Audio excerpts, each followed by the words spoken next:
une question bête maintenant, et finalement, est-ce que tout ça au moins ça nous rend un peu heureux? Évidemment, la réponse est non, bien sûr.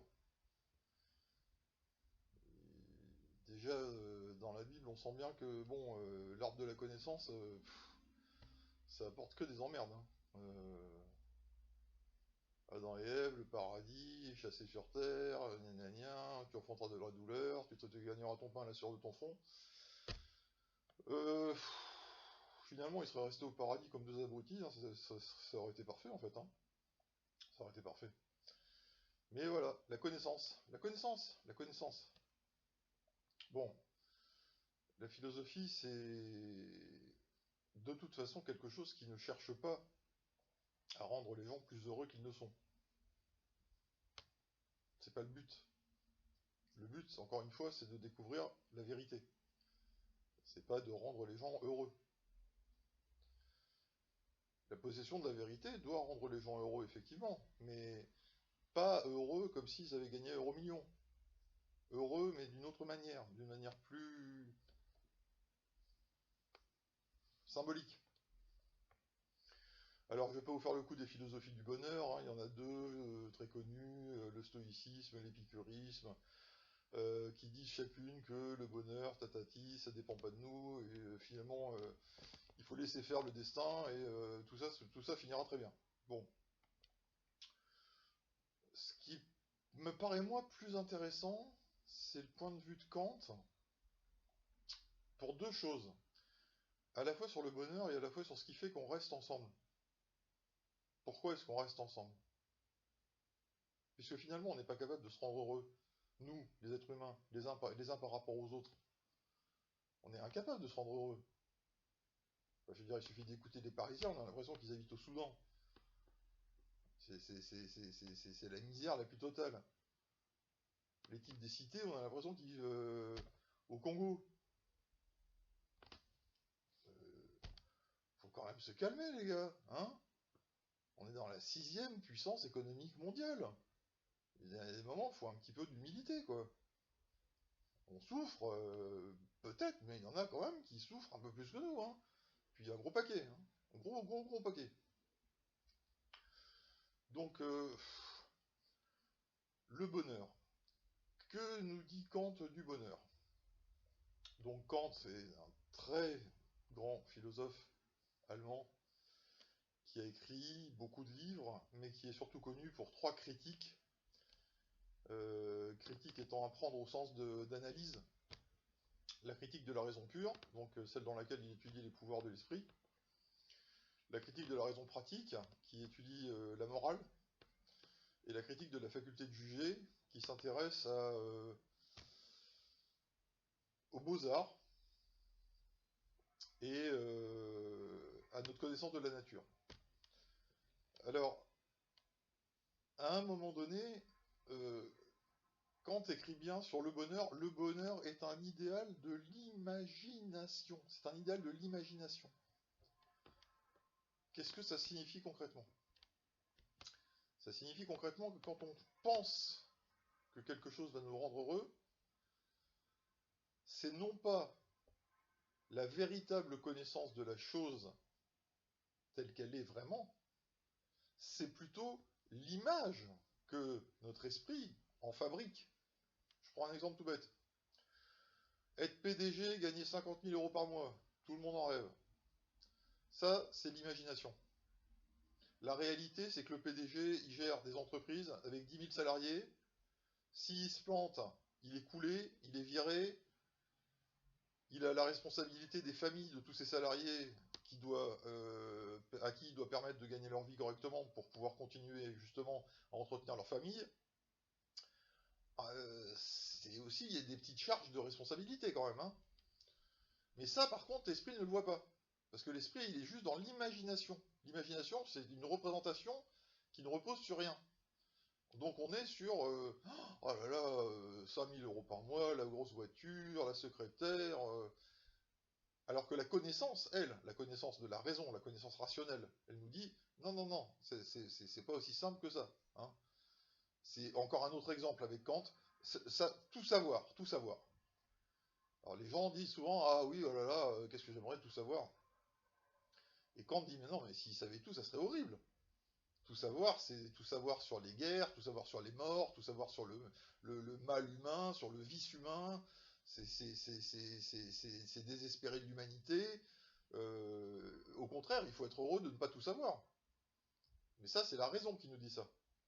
L'imagination nous dit que, ah oui, si je savais tout, ça serait bien. C'est du niveau de l'âge de 8 ans, hein, à peu près, hein. C'est comme ça qu'on fonctionne, hein. Je vous ai dit auparavant, tout ce qui est possession de richesse, ça se situe à peu près au niveau de l'âge de 4 ans, hein. On sort juste du stade anal, mais il y en a qui restent bloqués toute leur vie. Et puis, l'imagination, c'est déjà, ouais, 7 ans, on va dire 7 ans, allez, 7 ans. À 7 ans, on commence à avoir des grandes idées. Ah, si j'étais ci, si j'étais ça, si j'étais ça, si j'étais ci. Oui, oui, bien sûr, oui, si t'étais chevalier au Moyen-Âge, bah oui, bah, quand tu aurais eu une dent carriée, il n'y aurait eu personne pour t'opérer, tu serais crevé avec ta dent qui serait transformée en abcès purulent, tu aurais dormi par terre parce qu'il n'y avait pas de lit pour coucher, tu n'aurais pas pris de bain parce qu'à l'époque on croyait que c'était mauvais, tu serais parti à la guerre 3 fois par an parce qu'il y avait la guerre en permanence. Bon, est-ce que c'est vraiment ça la vie dont tu rêves? Imagination, imagination. Donc, l'imagination ne connaît que la déception, bien sûr. Et c'est pour ça que le bonheur, et c'est paradoxal chez Kant, le bonheur n'existe que tant que je n'ai pas atteint l'objectif. En fait, c'est l'idée. C'est l'idée de ce que je pourrais avoir qui me rend heureux. C'est je suis là, je me dis, oh, si j'avais ça, qu'est-ce que ça serait bien. Oh là là. Et l'idée de pouvoir la posséder un jour, ça me rend heureux en fait. Le jour où je l'ai, c'est fini. Le jour où je l'ai, terminé. Terminé. Même une voiture à 1 million d'euros, ben, il y aura un moment où ça sera une voiture, hein, c'est tout, hein. Voilà, point barre, terminé. Et elle ne va pas résoudre vos problèmes de couple, hein. Donc, ça c'est le premier point qui est intéressant, c'est que le bonheur, si on l'imagine de façon naïve et creuse, on ne peut qu'être déçu. On ne peut qu'être déçu. Donc, Kant nous invite à une certaine modestie en termes de bonheur. Ne soyons pas trop gourmands, hein, du bonheur. Et qu'est-ce qui fait alors finalement que dans ce cas-là, les gens continuent à vivre les uns avec les autres? Parce que finalement, on se ment, on triche, on se comprend pas, on parle pas le même langage, on a des intérêts tous différents, le bonheur, on imagine chacun de notre façon, et malgré tout, tout ça, ça tient, et ça forme une société. C'est extrêmement étrange quand même. Et bien là aussi, la réponse de Kant, elle me paraît vraiment, vraiment intéressante, puisqu'il a trouvé cette formule géniale de ce qu'il va appeler l'insociable sociabilité. Alors l'insociable sociabilité, qu'est-ce que ça signifie? Ça signifie que d'un côté, on ne peut exister sans les autres car ils nous permettent de nous mettre en avant.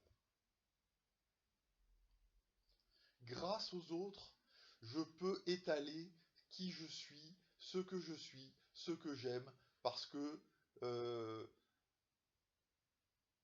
je peux me faire reconnaître pour ce que je suis, ou ce que je crois être, hein. C'est-à-dire, grosso modo, si j'ai pas un public, eh ben, ça sert à rien, hein. Si je suis tout seul à chanter dans un stade vide, je ne pourrais pas savoir si je suis le meilleur chanteur du monde. Si je suis tout seul dans les rues et qu'il n'y a personne, ou si j'écris un livre et qu'il n'y a pas de lecteur, je ne pourrais jamais savoir ce que mon livre vaut. J'ai besoin des autres pour qu'ils me disent qui je suis. Sans les autres, ça n'est pas possible. Donc j'ai besoin d'eux. Mais attention, c'est pas parce que j'ai besoin d'eux que j'aime ça. Donc en même temps que j'ai besoin des autres en permanence pour pouvoir m'affirmer, en même temps j'ai envie de me débarrasser d'eux et de les repousser le plus loin possible. Insociable, sociabilité. on travaille, on vit, on étudie, on partage des choses ensemble, mais on ne peut pas se blairer, on ne peut pas se supporter. Pour quelle raison? Très simple. Nous, on aime bien étaler qui on est, mais tout le monde le fait. Donc on se heurte de tous les côtés à des gens qui ont chacun des prétentions. Ah bah toi t'es ça, mais moi je suis comme ça. Ah bah oui, puis toi t'es comme ça, puis moi je suis comme ça. Et puis moi je suis comme ça. Et ça c'est insupportable. Parce que si moi je suis prêt à dire qui je suis, ce que les autres sont, j'en ai rien à foutre. Donc, j'ai envie de me sauver, de partir sur une île déserte. Mais c'est pas la solution. Parce que si je pars, plus personne ne pourra me dire qui je suis. Soyons plus clairs et plus précis. Sans l'existence du regard des autres posé sur moi, je ne peux pas déployer l'image que j'ai envie de donner. Cette image-là sur une île déserte, elle n'a aucun sens. Ça rime à rien. Par contre, tant que j'ai du public, vous avez tous observé ça. Il y a des gens, ils ont un comportement lambda, et dès qu'il y a du public, métamorphose. C'est plus les mêmes. D'un seul coup, ils sont complètement différents. Parce qu'en fait, ils sont rentrés dans leur schéma de représentation. D'un seul coup, ils veulent montrer comment ils sont. Et ça, c'est uniquement le regard des autres qui le permet. Alors, cette insociable sociabilité, eh ben, effectivement, elle est moteur de beaucoup de frustration, mais aussi de beaucoup de lutte. Et alors après, bon, on peut discuter de savoir si cette lutte elle est bénéfique ou négative. Pour Kant, elle est tout à fait positive, puisqu'elle met les hommes en compétition les uns avec les autres. Alors là, vous retrouvez déjà, je pense, avec le mot compétition, certaines théories économiques libérales. Et effectivement, ici, on est quand même très proche d'une pensée néolibérale ou libérale qui dit qu'effectivement, la compétition entre les hommes profite à tous. Alors je sais pas, moi personnellement j'avoue que je n'ai pas la vérité sur ce point, mais pour Kant en tout cas c'est quelque chose de très positif. Donc on est toujours dans l'insociable sociabilité, prêt à envoyer bouler tout le monde, et en même temps dans l'incapacité de le faire, parce que si j'ai plus les autres, ben, j'existe plus. Voilà. J'espère que c'était clair, sinon vous me le dites. Hein. Un petit mot.